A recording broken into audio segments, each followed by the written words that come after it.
Inodoros. Inodoros. Y más inodoros. En cualquier momento de nuestros días, en cualquier momento del día, en nuestras vidas, cuando tenemos necesidades, vamos hacia ellos y en ellos nos sentamos. El inodoro moderno, tal como lo conocemos hoy, cumple más de 100 años. Yo soy el gato Diomedes, la mascota que hoy será su presentador en esta apasionante historia de la invención del inodoro moderno.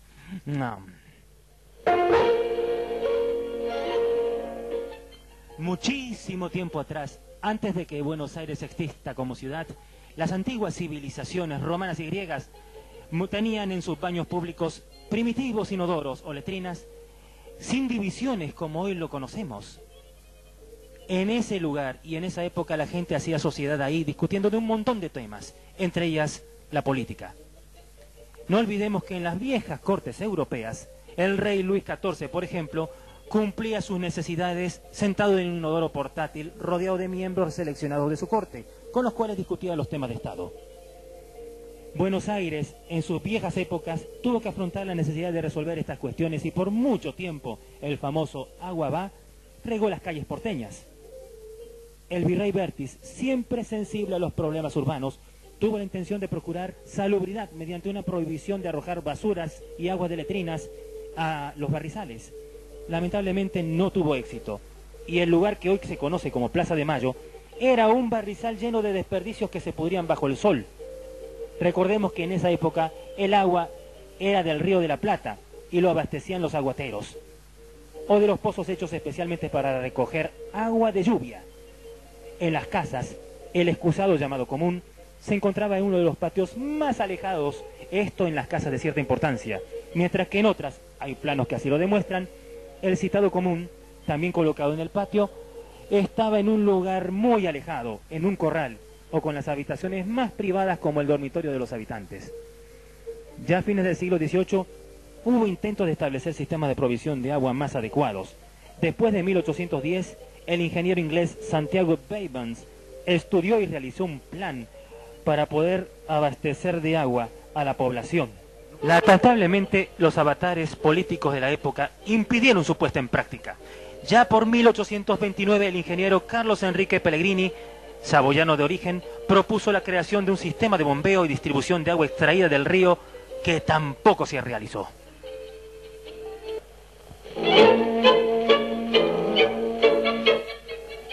A la cotidiana problemática de la higiene se sumaban las apariciones de enfermedades y epidemias, algunas de consecuencias terribles, como la fiebre amarilla de 1859 o la del cólera en 1867. Las ideas higiénicas impulsadas por médicos europeos también fueron aceptadas por los profesionales criollos que veían la necesidad de modernizar la ciudad. En 1867, John Coughlan, irlandés de origen, proyectó e hizo construir una instalación de bombeo y filtrado de agua y la instalación de letrinas domiciliarias, pero el gran transformador de los servicios sanitarios fue el escocés Frederick Latrobe Bateman de Glasgow, quien, encargado de aguas corrientes, a sus méritos recibió el encargo de estudiar un plan integral de abastecimiento de agua y eliminación de residuos cloacales. Estos residuos se tiraban indiscriminadamente y el primer lugar autorizado para hacerlo fue habilitado en 1870 en un sector sur de la ciudad. Bateman presentó su proyecto definitivo en 1882. Buenos Aires empezó entonces a incorporar las mejoras de este proyecto que permitían a los porteños gozar de los adelantos de la ciudad moderna. Pero es necesario recordar que no todo era como hoy. El cuarto de baño por lo general se ubicaba en un lugar muy alejado de la casa, por lo que le siguió con la costumbre del uso de escupideras, que en estas tierras seguimos llamando basinicas. Estas evitaban en las noches hacer el trayecto hasta los confines de la casa. Algunos diseñadores, en un inefable alarde creativo, fabricaron vasinillas muy curiosas. En los inquilinatos, un sector del patio común se destinaba a la batería de duchas y retretes, lo que provocaba más de una discusión y largas esperas para poder ser usados. Con el transcurso de los años, los cuartos de baño fueron haciéndose más cómodos y funcionales gracias a las posibilidades y nuevos equipamientos que el mercado local ofrecía. Desde los primitivos inodoros hasta el sistema que usamos hoy, pasaron largos años. Los inodoros llegaron a Buenos Aires a partir de la década de 1870, en distintas versiones o sistemas, pero sí se puede recordar que su difusión se intensificó a finales del siglo XIX, cuando la Comuna obligó en 1887 a instalarlos en casas, comercios, lugares de uso público, etc.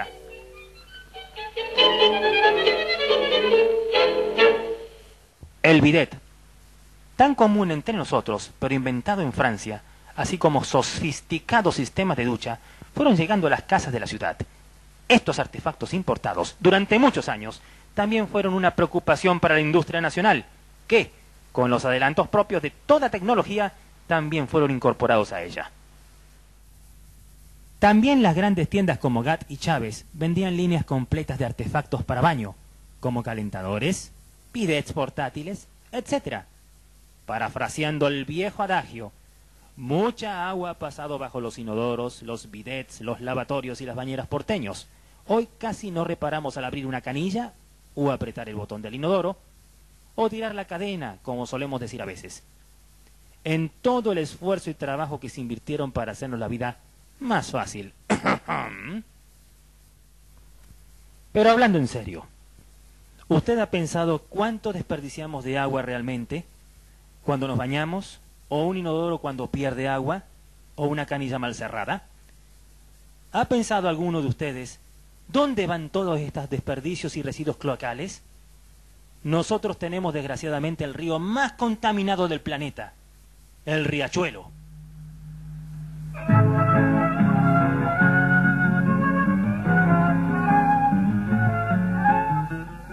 En el Riachuelo, otro río de agua cristalina, se vuelcan desde hace muchísimos años desechos cloacales y de industrias, millones de litros al año. Ahí cae de todo: cadmio, sulfatos, sulfuros, arsénico, desechos químicos que no podemos identificar. Todavía no se ha resuelto descontaminar este río, a cuyas márgenes viven miles de familias y pulula el turismo. El agua potable es un bien escaso en nuestros días y se debe cuidar celosamente. La ciudad de Buenos Aires consume agua del Río de la Plata a través de tomas especiales que podemos ver en la costa, pero les diré que es alarmante esto. La contaminación llegó allí. Podemos hallar hogares fuera de la ciudad que aún consumen agua de puso o de napas freáticas subterráneas, pero en otras partes nadie tiene agua potable para lo más básico. Según informes de la AISA, para el año 2025, 2 de cada 3 personas del planeta sufrirán la escasez de recursos hídricos. Un inodoro consume normalmente 16 litros por descarga, un bidet 8 litros, un mingitorio de 5 a 6 litros por descarga, una ducha de 10 minutos, 100 litros de agua, lavarnos las manos, 10 litros aproximadamente, lavar el auto, 360 litros, una canilla que pierde 45 litros por día. Eso es cerca de 320 litros por semana. Debemos cuidar el agua, no derrochándola, cuidando que no pierdan el inodoro, el bidet, la canilla del baño o la cocina, y racionar los lavados al auto, la ropa y el aseo personal. Por esa razón, seamos responsables con el agua. Así cerramos la historia del inodoro, el baño y el cuidado del agua. Se despide de ustedes el gatito Diomedes. Miau.